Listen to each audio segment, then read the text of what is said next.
closing da BMC.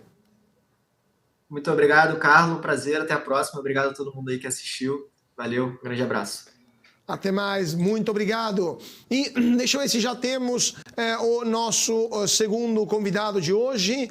Daqui a pouquinho, então, vai entrar o segundo convidado de hoje. Vamos comentar com ele a situação do mercado nesta quarta-feira. Nesse momento, as bolsas lá fora estão subindo. Dow Jones 0,28, S&P 500 0,75 e Nasdaq 1,17%. Então, já podemos chamar o nosso segundo convidado de hoje, o Matheus de Moraes, analista da Eleven Research. Muito boa tarde, Matheus. É um prazer tê-lo conosco aqui no Closing da BMC.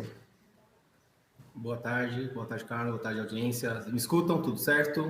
Tudo ótimo, firme e forte. Matheus, vamos lá. E essa JBS, hein? O que você achou desta decisão da empresa de uma dupla listagem Brasil e Estados Unidos? Você estava comentando agora com o nosso convidado da Warren, queria saber também sua opinião sobre esse ponto.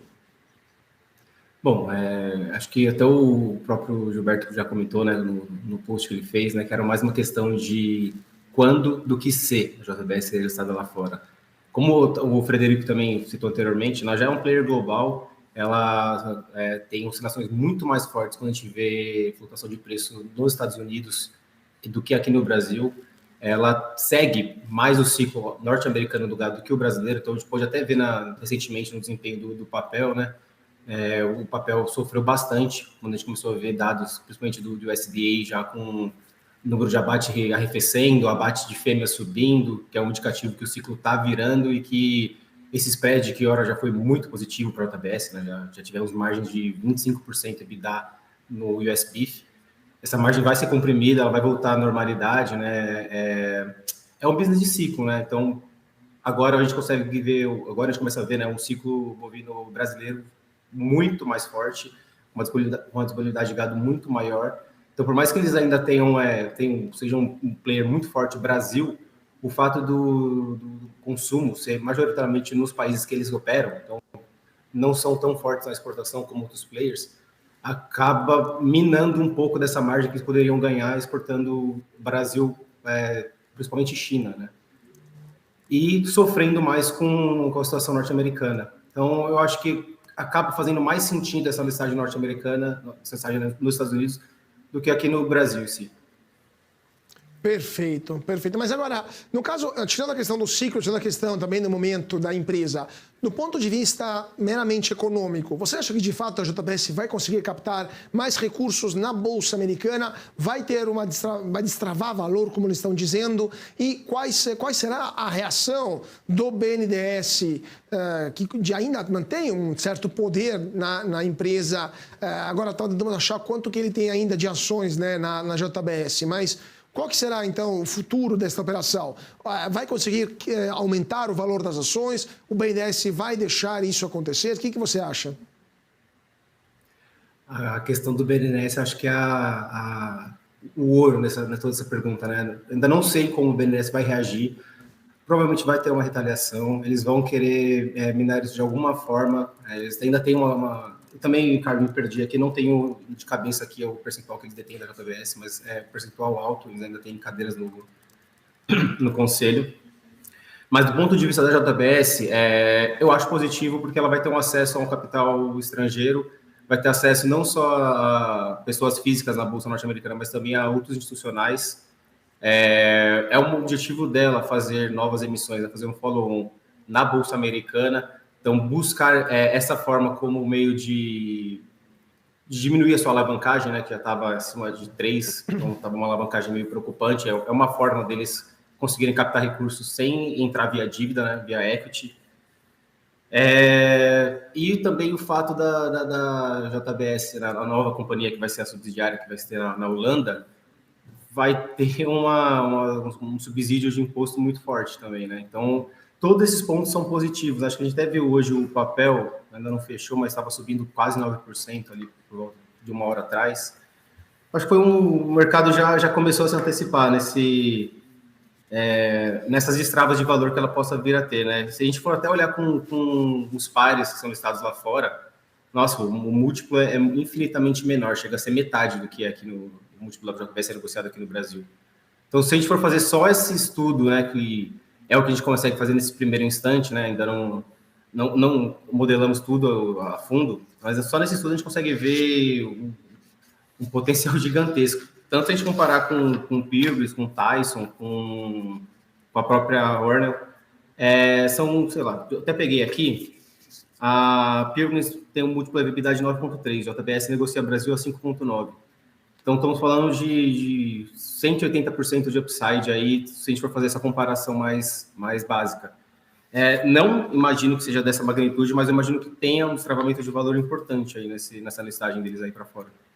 Claro. Só para a gente dar esse número para o nosso público, o BNDES tem através do BNSPAR, né, que é o braço operacional, né, o braço de investimentos do BNDES, tem cerca de 20,81% de ações do capital social, né, da JBS. Então, eles têm direito de veto nesse caso, né, tem mais de 20% do capital, então eles poderiam até vetar essa operação. Claro que a maioria, o grupo de controle é da JIF Investimentos e da Formosa, eles têm 48,83%, então não tem a maioria absoluta nos votos, né? Então temos 20,81% da BNDES-Par e 30,36% de outros minoritários então no total 51,17% das ações estão circulando fora, né, do grupo de controle da JIF, né? Da JBS.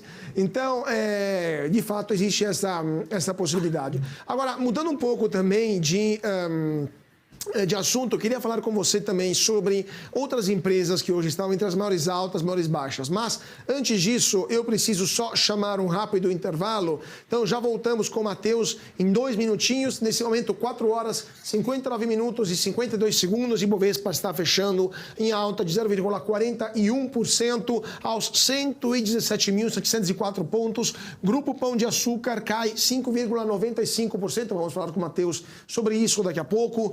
Melius, 4,69% de queda, Azul, 4,43%, JBS sobe 9,05% de alta, B3, 2,37% e Gerdau, 2,09% de alta. O dólar cai nesta quarta-feira, nesse momento o câmbio com o dólar americano está em R$ 4,82, queda de 0,89%. Petrobras sobe 0,31%, R$ 29,24 e Vale sobe 1,08%, R$ 67,30.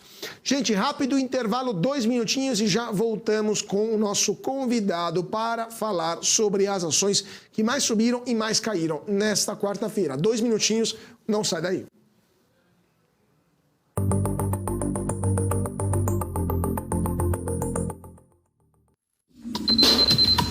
O que acontece no mercado financeiro no Brasil e no mundo está na BMC News. São 24 horas de programação para ajudar o investidor na melhor tomada de decisão. Independência e jornalismo sério. Não estamos plugados em nenhuma instituição financeira. Isso nos dá liberdade de levar a informação sem nenhum viés e sem conflitos de interesse. Ser a ponte entre as notícias, empresas, especialistas e os investidores. Tudo de uma forma dinâmica e com uma pitada de bom humor. Informação que gera valor, você sempre vai encontrar na BMC News.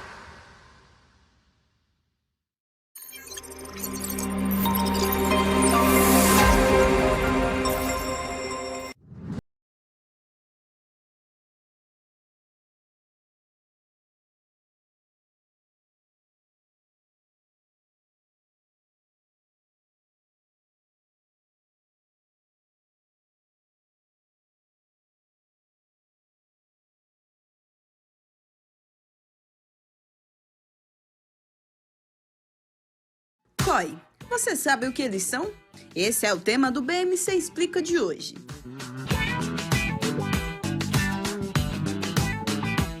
COI é a sigla para Certificado de Operações Estruturadas. É um investimento montado por instituições financeiras que combina características tanto de renda fixa quanto de renda variável em um único produto.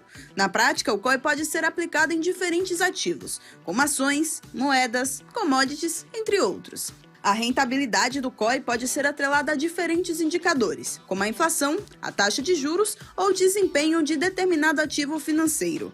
Além disso, o COI pode ter diferentes estruturas de remuneração, que podem incluir uma taxa pré-fixada ou pós-fixada. O investidor deve escolher o COI de acordo com seu perfil de investimentos.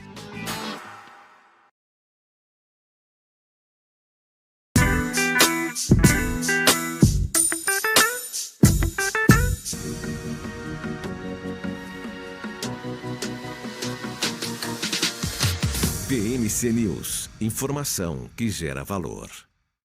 E de volta para o nosso closing aqui na BMC. Muito boa tarde para você que está se sintonizando agora. 5 horas e 03 minutos, Bolsa de Valores de São Paulo, que acabou de fechar. E vamos comentar então o dia, o pregão e as ações que mais subiram e mais caíram hoje com Matheus de Moraes, analista da Eleven Research. Matheus, voltando ao nosso papo então. A ação que mais subiu hoje foi a JBS, 9,05%. Cadê o Matheus? Não estou vendo mais ele na tela aqui. Vamos ver se o Matheus está conosco ainda para comentar. Sim, está sim conosco. Vamos lá, a ação que mais subiu hoje foi JBS, a gente está vendo aqui no nosso Profit da Nelógica. A que mais caiu foi o Grupo Pão de Açúcar, menos 5,95%. Seguida pela Melius, 4,69%, e a Azul, que perdeu 4,43%. Eu queria te perguntar, qual que é a visão de vocês aí na Eleven sobre o Grupo Pão de Açúcar? Não sei se vocês têm cobertura sobre esse papel e sobre o setor de varejo como um todo, qual a perspectiva para o próximo semestre, considerando os juros que vão caindo ao longo dos próximos meses, né? Com a inflação em queda que a gente está vendo. Bom, Carlos, eu sou analista de agroalimentos e bebidas. O varejo não é o meu setor, mas converso com o Nils, a gente senta lado a lado, tenho a visão dele que vai ser ainda um trimestre ainda muito duro para as empresas do setor. A gente até conversa com o nosso time de macro, né? A gente está vendo quando a grande massa da população tem um dinheiro disponível, ele está sendo majoritariamente utilizado para pagamento de dívidas e não para o consumo em si. Então, o que a gente vê que pode ter um desempenho positivo seriam as empresas do varejo alimentar. Então, Grupo Mateus, Açaí, principalmente essas duas, a gente olha com mais carinho e gosta mais aqui da empresa. Perfeito. Então vamos falar um pouquinho então dos setores que você cobre, que é a parte de agro e a parte de alimentos e bebidas como um todo. Um dos pontos, eu vou aproveitar de perguntar, porque é um pouco que a gente não fala de Ambev. Imagino que você tenha na cobertura a Ambev, né? Então, a ação da Ambev está dando um pouco de lado. Deixa eu dar uma olhada aí como é que está aqui hoje a Ambev. A Ambev, no último período, está vendo ela sofrendo bastante. Pois é, né? No último mês, a Ambev perdeu 3,67%, mas quem comprou a Ambev no começo do ano ainda está com uma valorização de 3,52%. Agora, quem comprou a Ambev um ano atrás está no 0 a 0, basicamente, né? O papel não andou e quem comprou o papel 2 anos atrás está se arrependendo amargamente, porque o papel passou em 2021 de quase R$20 para R$14. O que está acontecendo com essa gigante das bebidas no Brasil? Bom, Carlos, primeiro a nossa posição aqui na casa sobre o papel já é neutra, né? Nosso preço-alvo é de R$16, estamos neutros no papel. O que a gente vê foi o que aconteceu após a pandemia, né? A gente via ela uma crescente muito forte na pandemia, principalmente depois da primeira queda, né, que ela sofreu, porque a gente começou a ver uma recomposição de volume, as pessoas estavam consumindo em casa, a gente teve, pelo menos no Brasil, o fenômeno das lives. Fora do Brasil, a gente começou a ver as pessoas se reunindo para comemorar um pouco mais cedo do que aqui. Então, a gente começou a ver a empresa ganhando esse fôlego. O problema foi pós-pandemia, quando a gente achou que esse volume ia continuar crescendo, a gente ia ter novos patamares de volume para a companhia, com a volta de eventos, com as pessoas saindo das suas casas, podendo consumir fora de casa, e esse volume não veio. Então, eu acho que isso deu uma frustrada, né, nos investidores, e recentemente a gente teve também o caso da Bud Light nos Estados Unidos, né, que teve a propaganda lá que não foi bem aceita pelo público norte-americano, e, ela saiu da número 1 para a 14ª em consumo, né? Então, eu acho que isso também arranhou muito a perspectiva da empresa, do marketing, e de imaginar quais seriam os próximos passos, como que ela contornaria não só esse caso, como né, não só o problema midiático, mas também o problema dos volumes não estarem crescentes, né? Tem até estudos, né, que a gente vê uma juventude que bebe menos, então isso pode impactar na empresa como um todo, mas é um fator que preocupa, e a gente olha assim, e trimestre a cada trimestre a gente não vê uma recuperação forte ou um driver, né? Eles estão indo para novos drinks, né? Então, a Skol Beats ou os enlatados que eles estão como de vinho também, eles estão tentando, né, tentar pegar esse volume de outras maneiras, mas ele ainda não veio. Ainda é bem mais fraco do que a gente previa.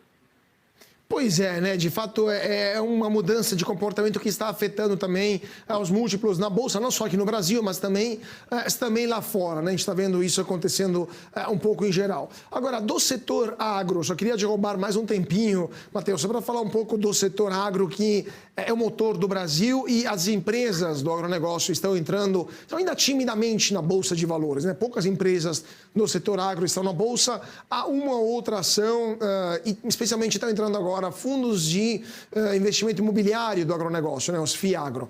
Então, aproveito para te perguntar, qual que é a posição de vocês aí na Eleven sobre os FIAGROS, né? Se é um investimento que vale a pena ficar de olho para o investidor pessoa física.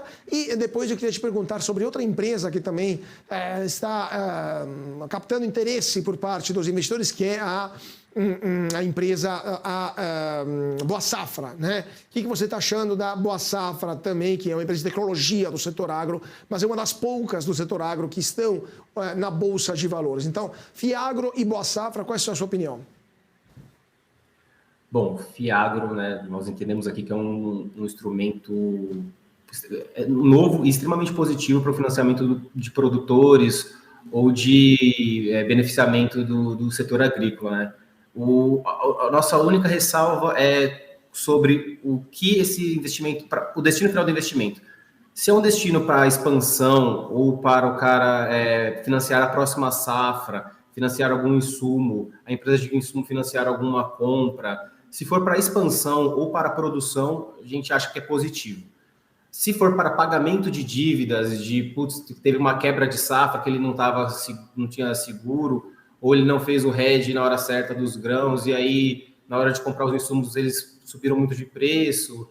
Então, por N motivos, a gente também tem essa ressalva, né, do destino que vai ser dado para esse investimento, mas é uma ferramenta extremamente interessante. A gente já estão pipocando vários fundos, tem fundos já agora com 400, 500 milhões de patrimônio líquido, estão tendo uma liquidez ainda muito baixa na Bolsa, né? A gente espera que um dia eles consigam ficar mais próximos do FII. A gente olha com muita atenção e gosta muito desse instrumento. A gente acha que ele ainda vai ser muito vencedor na indústria. E, bom, Carlos, Boa Safra. Boa Safra é uma empresa que eu gosto muito do setor de agro. Eu acho que esse fato da tecnologia que ela agrega na semente é incrível. Ela consegue realmente trazer valor para o produtor, né? Ela tem uma semente que tem uma taxa de germinação infinitamente acima do que as padrões de mercado. Ela faz estudos in loco para ter certeza que a semente dela vai ter a melhor performance possível. As sementes dela são resistentes a intempéries climáticas, a pragas, são assim, sementes de extrema qualidade. O único ponto que a gente tem de ressalva é os royalties, né? Como são tecnologias que ela importa, seja da Syngenta, o Bayer, outros, ela tem que pagar um royalty alto, que consome uma margem considerável da companhia.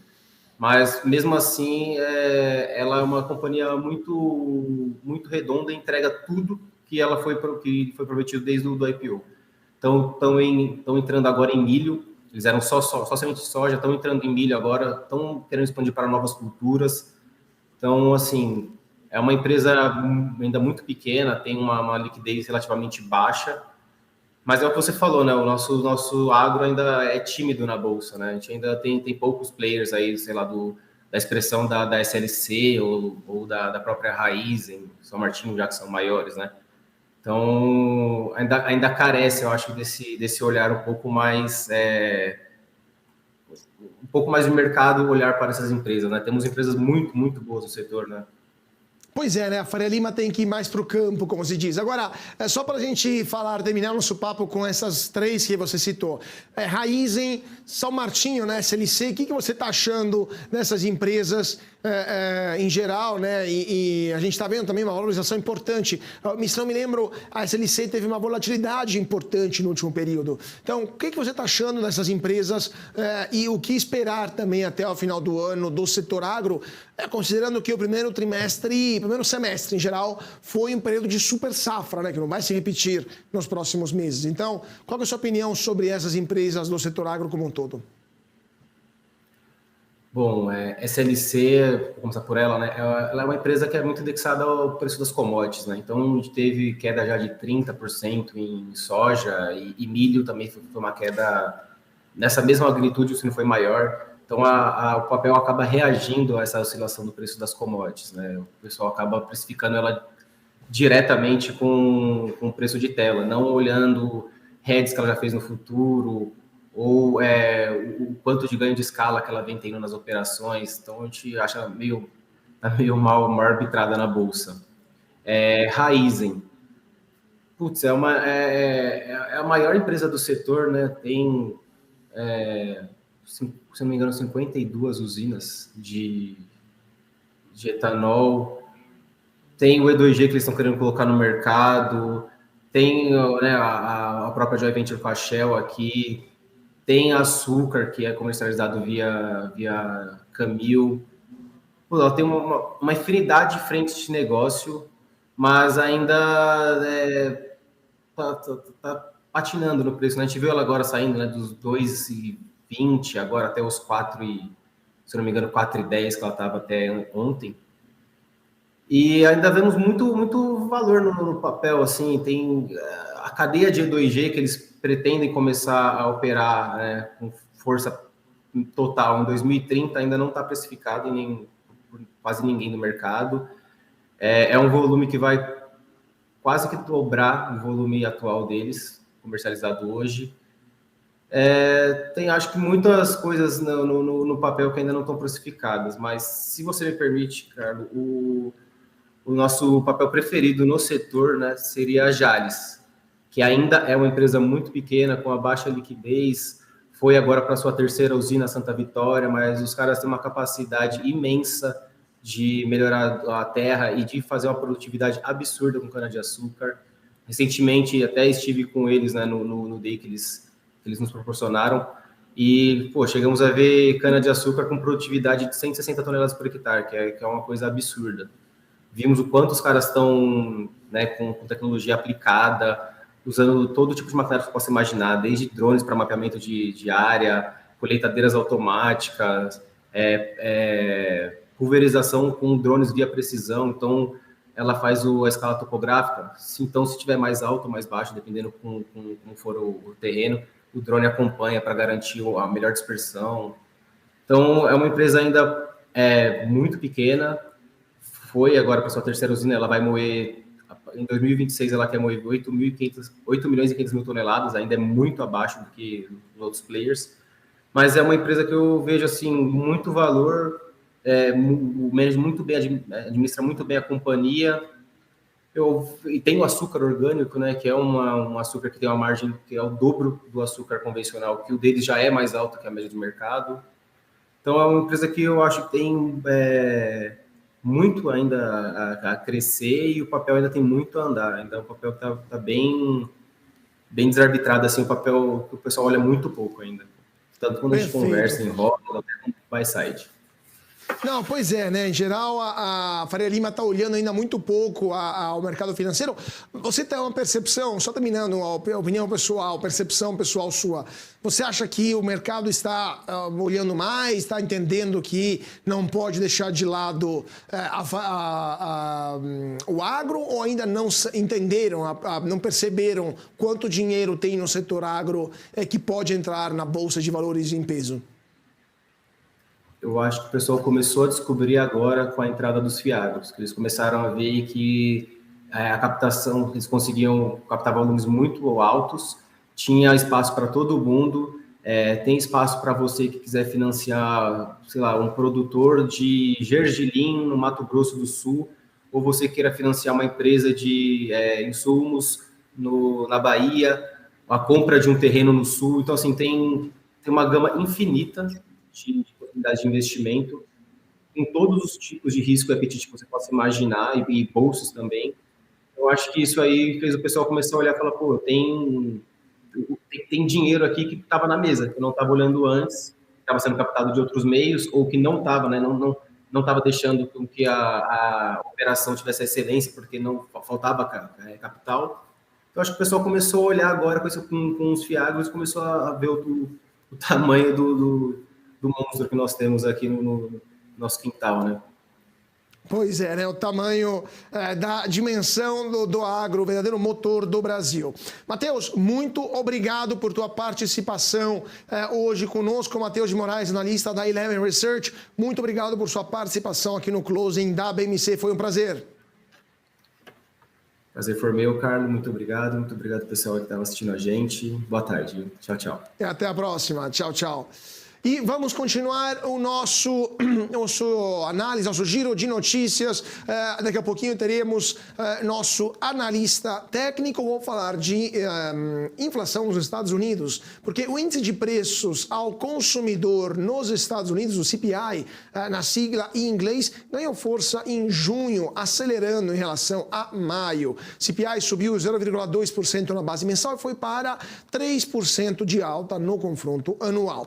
Isso ficou em linha com as estimativas de economistas do mercado, que previam uma alta muito próxima desse valor. Alta mensal de 0,3% até 3,1% era a previsão, ou melhor, de 0,3% e de 3,1% na base anual foi a previsão do mercado e, de fato, se concretizou 0,2% e 3%. O CPI havia registrado aumentos de 0,1% no mês e 4% no ano em maio, e isso significa que a inflação está se reduzindo de intensidade. E isso está, então, continua sendo forte, continua sendo alta, mas está reduzindo de intensidade, né? Então, vamos ver o que vai acontecer. Segundo o Departamento de Trabalho dos Estados Unidos,